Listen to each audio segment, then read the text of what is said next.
ओम नमः शिवाय। श्री शिवाय नमस्तुभ्यं। जय श्री महाकाल। जी हाँ दोस्तों, आप सबको भी पता है कि 25 मार्च को सोमवार की होली का महापर्व आ गया है। जी हाँ दोस्तों, होली है जो कि हिंदू धर्म का और सनातन धर्म का बहुत ही बड़ा त्योहार माना जाता है। और देखिए, होली तो है ही, लेकिन दिन कौन सा है? दिन है सोमवार। जी हाँ दोस्तों, बहुत ही बड़ा दिन आपको मिल रहा होली के साथ साथ सोमवार का। मतलब महादेव की आपकी कृपा होगी ही होगी। महादेव आपके जो भी उपाय आप करेंगे उससे प्रसन्न होंगे ही होंगे। देखिए, आपकी जो कोई भी मनोकामना है, चाहे वो धन प्राप्ति की मनोकामना है, चाहे वो कर्जा मुक्ति की मनोकामना है, चाहे कोई और कैसी की बड़ी से बड़ी है और अभी तक पूरी ही नहीं हो रही है, तो ऐसे में कौन कि आपकी सारी की सारी मनोकामना पूरी हो जाए। आज के इस वीडियो के माध्यम से हम आपको बताने वाले हैं क्या करना है, कैसे करना है, पूरा आपको समझाऊंगा, पूरा आपको बताने वाला हूं। तो ध्यान से उपाय सुनिएगा, अच्छे से करिएगा। देखिए, पिछले साल जो गुरुदेव की कथा हुई थी, क्या हुई थी? पिछले साल जो हुई थी गुरुदेव की कथा, मतलब साल 2023 में, उसमें बहुत सारे जो भक्त आए थे वो गुरुदेव की कथा में आए। और बहुत सारे भक्त गुरुदेव की कथा में आए और आपको भी पता है पत्र के द्वारा गुरुदेव के पास मनोकामना अपनी पहुंचाते हैं। तो जब गुरुदेव ने पत्र पढ़े, उसमें बहुत सारे ऐसे पत्र थे, किसी की कोई कर्जा मुक्ति की मनोकामना है, किसी की कोई धन प्राप्ति की मनोकामना है, किसी कोई बीमारी की मनोकामना है। बहुत सारे लोग अपनी अपनी मनोकामना गुरुदेव तक पत्र के द्वारा पहुंचाए। जब गुरुदेव ने पत्र पढ़ा तब गुरुदेव ने 3 से 4 उपाय बताए और कहा होली के दिन ये कर लेना। ठीक ठीक, होली के दिन कर लेना। ये कथा जो मैं आपको बता रहा हूँ ये होली के पहले की कथा है। होली के दिन कर लेना। होली के दिन करने के बाद जब लोगों ने किया और 1 से 1.5 महीने के बाद गुरुदेव की कथा में वापस फिर से पहुंच गए, लेकिन इस बार जब पहुंचे तो गुरुदेव को धन्यवाद कहने पहुंचे। जी हाँ भक्तों, गुरुदेव को उन्होंने धन्यवाद किया कि गुरुदेव आपके द्वारा बताया गया उपाय हमने कर लिया है और हमारी सारी की सारी मनोकामना पूरी हो गई है। बाबा भोलेनाथ ने हमारी सारी मनोकामना पूरी कर दी है, आपका कोटि कोटि धन्यवाद। तो अगर आपको भी जानना है कि आखिर ऐसा कौन सा उपाय है जिसको करने मात्र से लोगों की सारी मनोकामना बाबा भोलेनाथ पूरी करते हैं, तो आज का ये वीडियो मात्र और मात्र आपके लिए है। क्या करना है, कैसे करना है, पूरा आपको समझाने वाला हूँ। तो उपाय ध्यान से सुनिएगा, अच्छे से करिएगा। तो चलिए चलते हैं हम लोग उपाय की ओर। लेकिन उससे पहले चैनल पर अगर पहली बार आए हैं और आवाज मेरी पहली बार सुन रहे हैं तो वीडियो को कर दें लाइक और चैनल को भी कर ले सब्सक्राइब, ताकि पूजनीय पंडित प्रदीप जी मिश्रा के रोज नए नए उपाय जो कि मैं उनकी कथा से सुनता हूँ, श्रवण करता हूँ, सबसे पहले मैं आपको प्राप्त करा सकूं। तो देखिए, जो हमारी पहली मनोकामना है, जो पहला हम उपाय करने वाले हैं, ये गायक होने वाला है, ये मनोकामना पूर्ति का उपाय होने वाला है। अगर आपके जीवन में कोई ऐसी मनोकामना है जो कि वर्षों पुरानी है और अभी तक पूरी हो ही नहीं रही है, तो मनोकामना पूर्ति का मैं बहुत बड़ा उपाय आपको बताने जा रहा हूँ। ठीक, करना क्या है? देखिए, इस उपाय में आपको चाहिए सफेद चंदन। क्या चाहिए? सफेद चंदन चाहिए। ठीक, सफेद चंदन आपको लेना है। आप सफेद चंदन जो पाउडर वाला आता है ना, वो ले लीजिएगा। मतलब अगर आपके पास पाउडर वाला नहीं भी है तो आप उसको पीस सकते हैं। ठीक, आपने ले लिया। लेने के बाद आपको क्या करना है? 1 लोटा जल भी लेना है। क्या लेना है? 1 लोटा जल।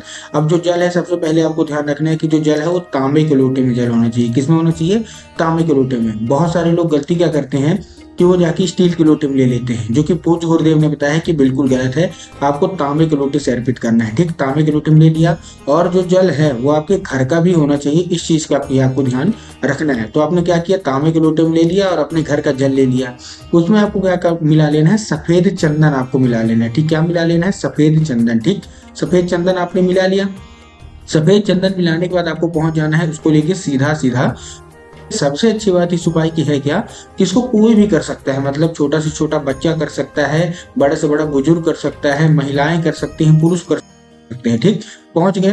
पहुंचने के बाद अब आपको खड़े किस दिशा में होना है? देखिए, आपको दक्षिण दिशा में खड़े होना है, उत्तर की ओर अपना चेहरा करके। अब देखिए, बहुत सारे लोग क्या है ना, कंफ्यूज हो जाते हैं कि दक्षिण कौन सा होता है, उत्तर कौन सा होता है। हमको थोड़ा क्लियर बताया। गुरुदेव ने बताया कि आप जिस भी शिव मंदिर जा रहे हैं, उस शिव मंदिर का जिधर साइड जलाधारी होगा, आपको अपना चेहरा उधर साइड करके खड़े हो जाना है। ठीक, आप खड़े हो गए के बाद अब आपको क्या करना है? जैसे आप खड़े होंगे, खड़े होने के बाद जिस साइड मतलब जलाधारी हुआ, आप खड़े हो गए। खड़े होने के बाद आपको एक नाम लेके, कौन सा? महादेव का बहुत ही सुंदर सा नाम है। कौन सा? चंद्रमौली।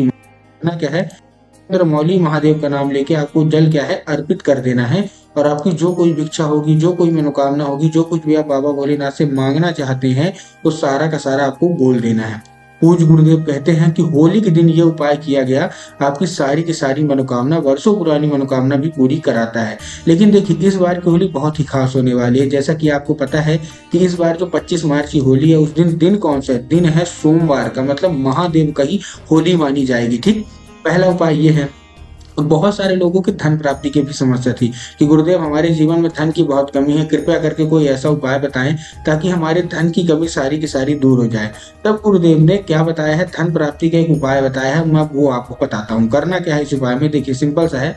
आपको लेना क्या है, 5 कनेर के फूल। क्या लेना है, कनेर के फूल आप जानते हैं ना, बस आपको 5 कनेर के फूल ले लेने हैं, ठीक। ले लिए, लेने के बाद 5 कनेर के फूल लेने के बाद आपको क्या करना है, पहुंच जाना है सीधा सीधा शिव मंदिर। लेकिन जब आप 5 कनेर के फूल लेंगे तब आपको ध्यान रखना है कि कनेर का फूल कहीं से भी खंडित नहीं होना चाहिए, कहीं से भी मुरझाया हुआ नहीं होना चाहिए, कहीं से भी मतलब बेकार नहीं होना चाहिए, ठीक। अब आपने 5 कनेर के फूल ले लिए। 5 कनेर के फूल लेने के बाद आपको, जैसे आप महादेव की शिवलिंग के पास पहुंच गए, अब आपको अलग अलग जगह चढ़ाना है। कहाँ कहाँ चढ़ाना है, चलिए हम बता देते हैं आपको। पहला जो हमारा फूल है वो कहाँ आपको अर्पित करना है, वो आपको बाबा भोलेनाथ की शिवलिंग पे अर्पित करना है, ठीक। अर्पित कर दिया।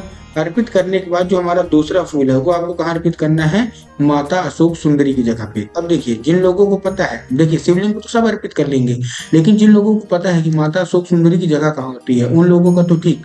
लेकिन बहुत सारे ऐसे लोग हैं जिनको यही नहीं पता कि माता अशोक सुंदरी की जगह कहाँ होती है शिवलिंग पे।